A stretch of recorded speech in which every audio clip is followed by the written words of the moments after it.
The night my father's company celebrated its 30th anniversary, my brother Marcus stood at the head of the banquet table in a rented ballroom in downtown Calgary and took full credit for saving it. He wore a new suit. He smiled at the crowd. He talked for 11 minutes. I counted, about how his bold leadership and strategic vision had pulled Callaway Mechanical through the worst financial crisis in its history. He thanked our father, Raymond Callaway, 67, retired founder, who sat at the head table in a wheelchair with oxygen tubes under his nose and tears in his eyes. He thanked his wife. He thanked the board. He thanked the employees who had believed in the process. He did not mention me, not once. I sat 3 tables back next to my wife, Linda, our 2 kids, and I watched 200 people applaud my brother for something I had spent 4 years of my life doing. 4 years of my savings, 4 years of my marriage nearly falling apart at the seams, and I smiled, because I didn't know what else to do. My name is Daniel Callaway.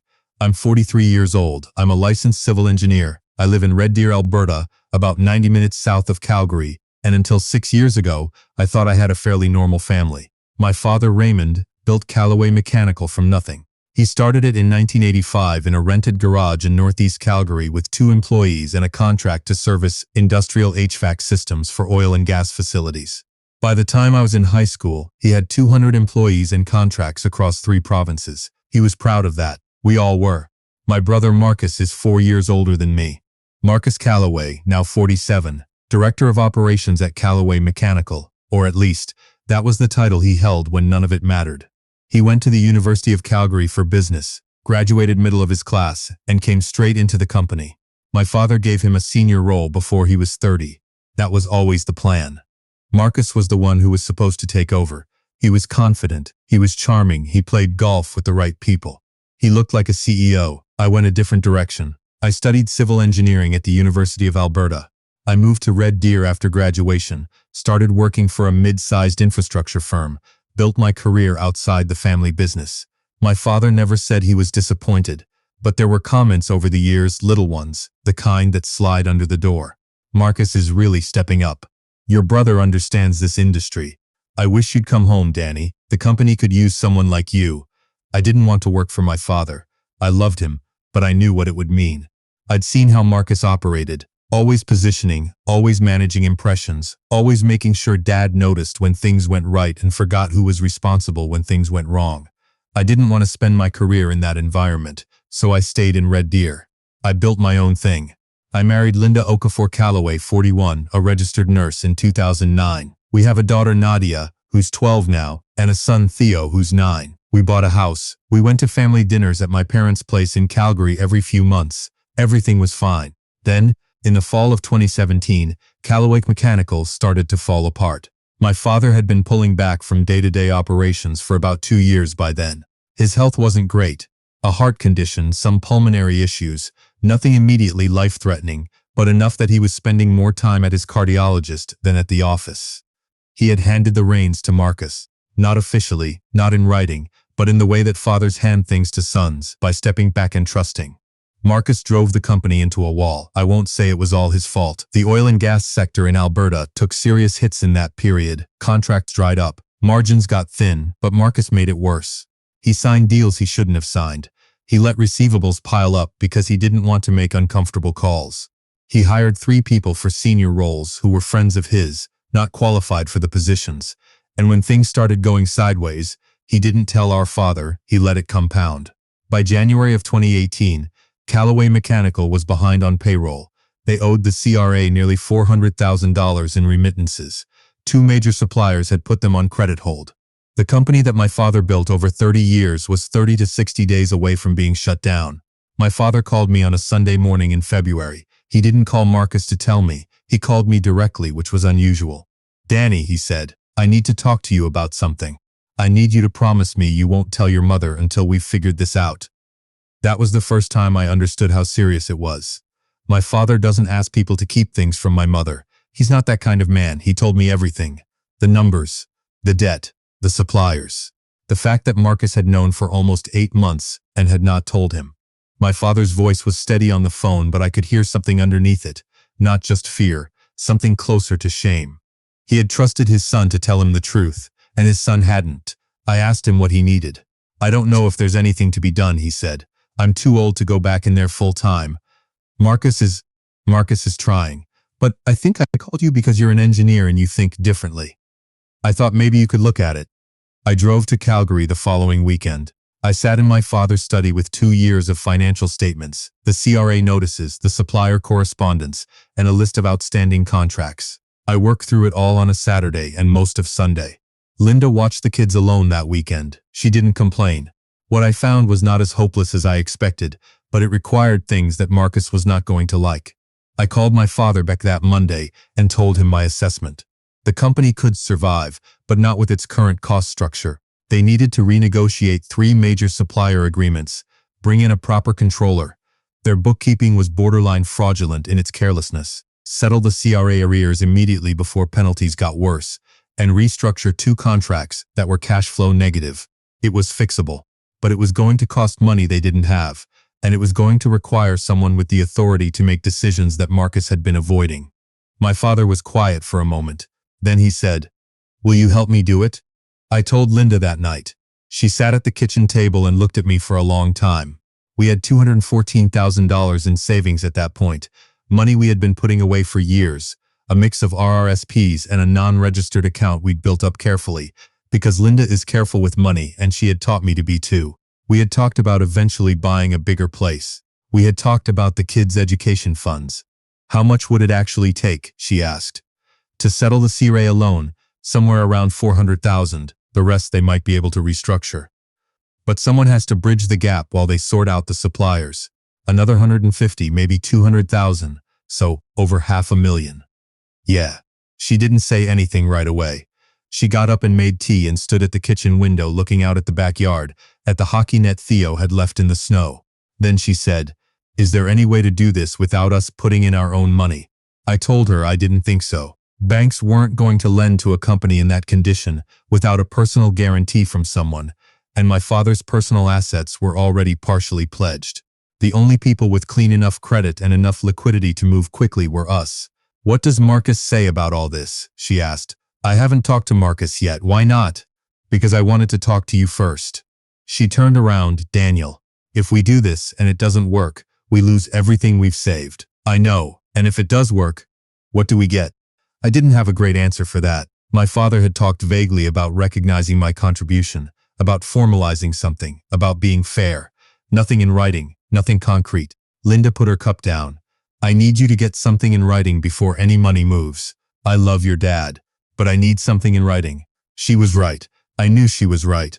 But when I brought it up with my father, he got quiet in a way that made me feel like I'd asked him something slightly indecent. "You want a contract? With your own family?" "Dad, I'm putting up everything Linda and I have. I need some protection." "Of course I'll take care of you, Danny. You know that. I know you will, but I need it written down." We went back and forth on it. My father is old school in certain ways. He grew up in an era where a handshake between family members was supposed to mean something. In the end, we settled on a promissory note drawn up by a lawyer, acknowledging that I was providing a loan of $380,000 to Callaway Mechanical at a nominal interest rate, to be repaid within 5 years, along with a letter from my father confirming his intention to formally restructure my equity stake in the company once the situation stabilized. It wasn't everything Linda wanted. It was better than nothing. I want to be clear about what the next 4 years actually looked like, because from the outside, and apparently from Marcus's perspective, it was easy to condense into a few lines. I drove to Calgary almost every second weekend for the first year. I renegotiated the terms with 2 of the 3 suppliers myself, sitting across from men who had been burned and were not interested in good faith gestures. I worked with the new controller, a woman named Patricia Dumont, 54, who I insisted they hire and who turned out to be exceptional, to clean up 4 years of sloppy bookkeeping.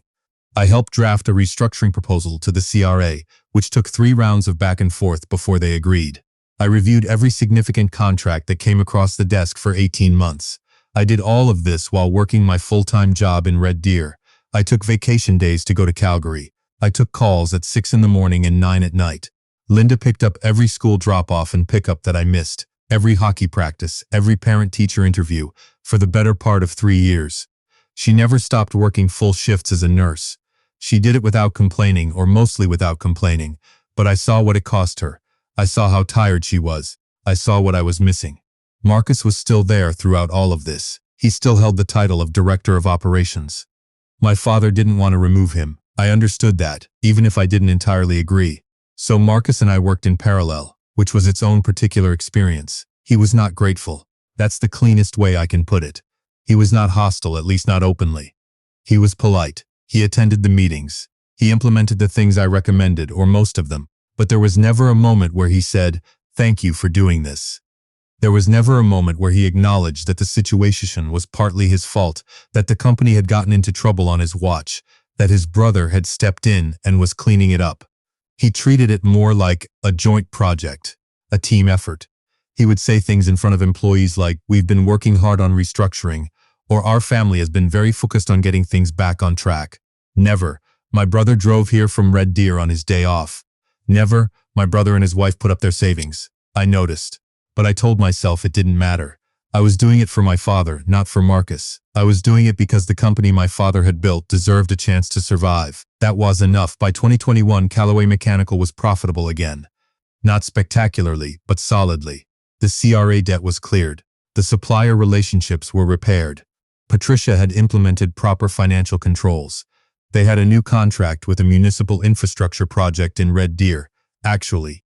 One that I had flagged as an opportunity during my time consulting with a firm that had connections to the bidding process. That contract alone was worth $2.3 million over 3 years.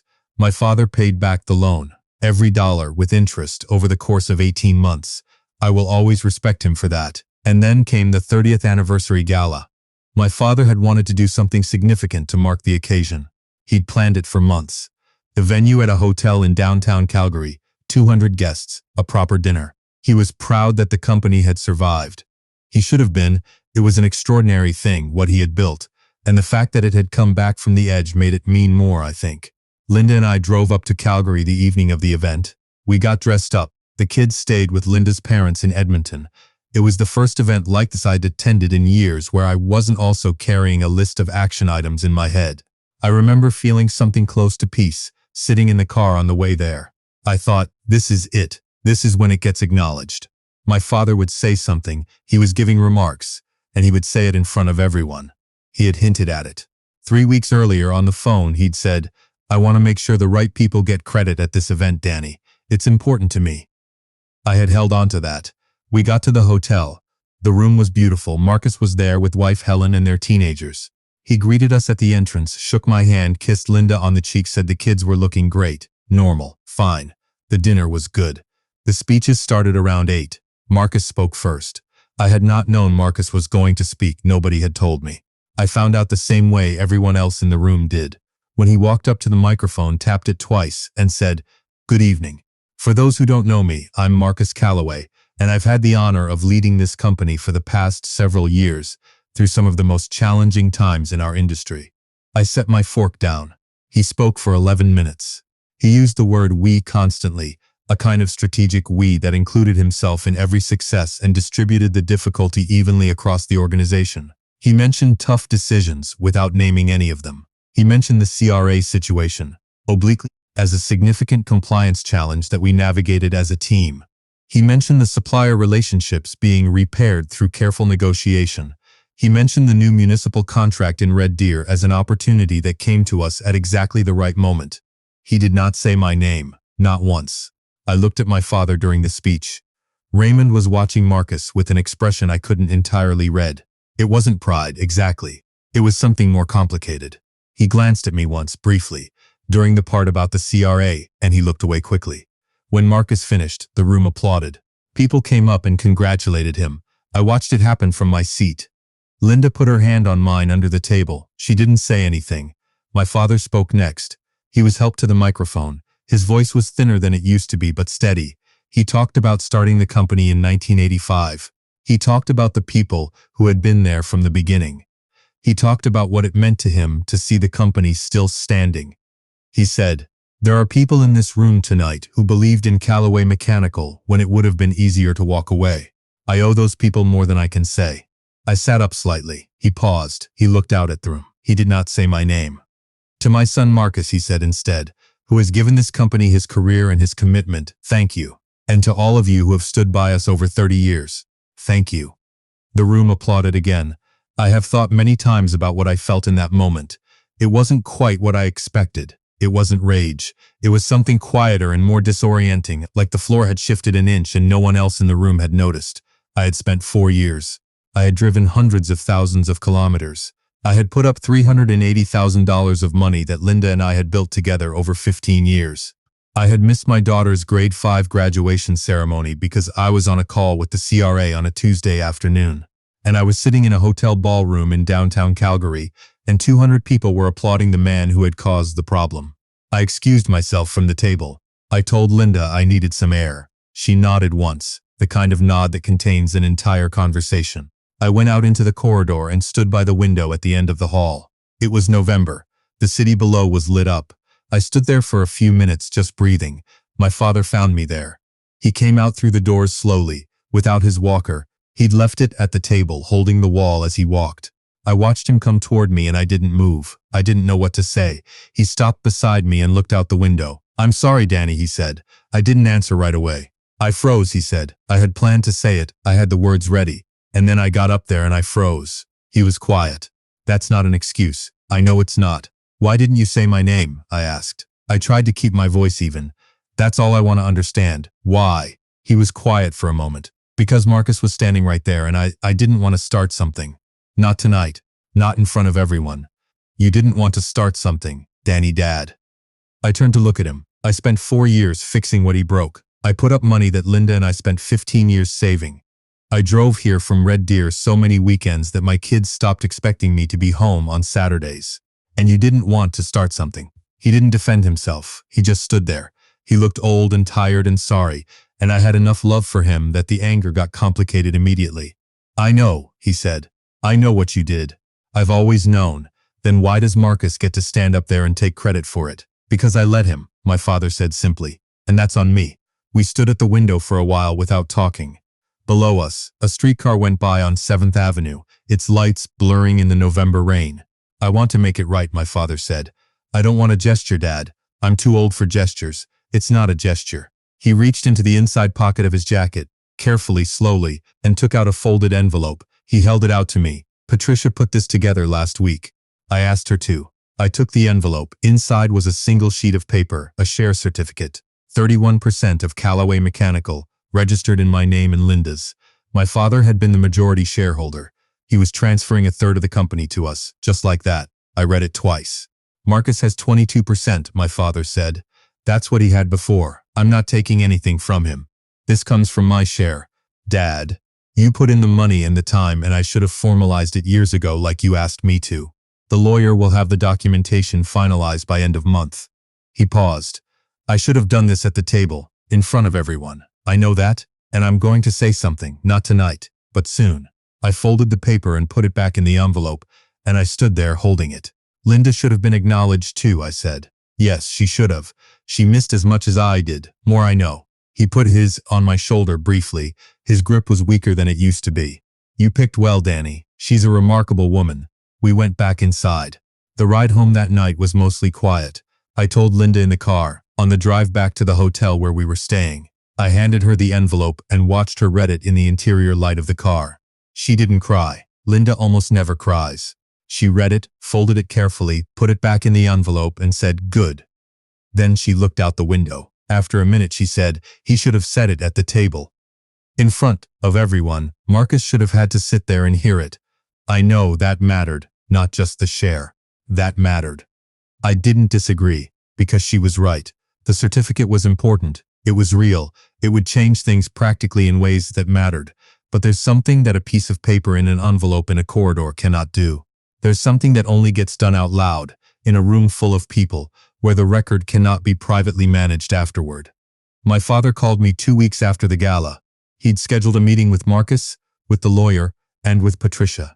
He had told Marcus beforehand that he was restructuring the shareholder arrangement and why. He told me later that the meeting had been difficult, that Marcus had pushed back, that there had been an argument that got heated before it got quiet. "What did he say?" I asked. "He said he deserved recognition too, that he'd been here for 20 years and he'd kept the company going." "What did you say?" I said that yes, he had, and that his 22% reflected that, and that the reason we were restructuring the rest was because of what you and Linda contributed when the company needed it most, and that he should have already known that and been grateful for it, and that if he had said it at the gala the way he should have, we might not be sitting in a lawyer's office having this conversation. I didn't say anything. He was quiet for a long time, my father continued. And then he said, and I'm going to tell you exactly what he said, Danny, because I think you should hear it. He said, I didn't think he'd care. He never seemed to need the recognition. I sat with that for a second. That's the thing about people who don't need to be seen, my father said. Everyone assumes they're fine with being invisible. My father formally addressed the shareholder change about a month later. Not at a gala, not with 200 people. He called a family dinner, just our immediate family. My parents, Marcus and Helen, me and Linda, and he made a statement at the table. He said he had not handled the anniversary event well. He said that there was a person in the room whose contribution to the survival of Callaway Mechanical had not been acknowledged, and that it should have been. He looked at me when he said it. He said my name and Linda's name, and he said what we had done, and he said he was grateful. Marcus said nothing. He ate his dinner and said very little the entire night. Helen made a few polite comments about the food. It was uncomfortable. I didn't need it to be comfortable. Afterwards, in the car, Linda said, okay, that was the right thing. Yeah. Late but right. Yeah. She reached over and squeezed my hand briefly on the gear shift. Your father's a good man who took a long time to do the right thing. That's a pretty accurate description. You got it from somewhere. I don't know entirely what to make of where things are now. Marcus and I are civil. We see each other at family events. The dynamic has shifted in ways that are hard to articulate cleanly. There's no dramatic reconciliation, no villainous unmasking, no moment where everything became simple. My brother is a complicated person who made choices I don't respect. And we have found a kind of careful distance that works, without requiring us to pretend it doesn't exist. My father's health has continued to decline slowly. He doesn't make it to the office anymore. He calls me sometimes just to talk, about the company or about other things, and I've noticed that he calls more than he used to. I think whatever happened, the gala, the conversation in the corridor, the family dinner, shifted something for him too. He is trying, in the way that old men try when they realize they are running low on time. Linda and I are shareholders in Callaway Mechanical. That still feels slightly surreal to say. Patricia keeps us informed about the financials, which are solid. The Red Deer municipal contract has performed well. There may be an expansion into British Columbia next year. Patricia has been preliminary on it for months, and I've reviewed the projections. They look reasonable.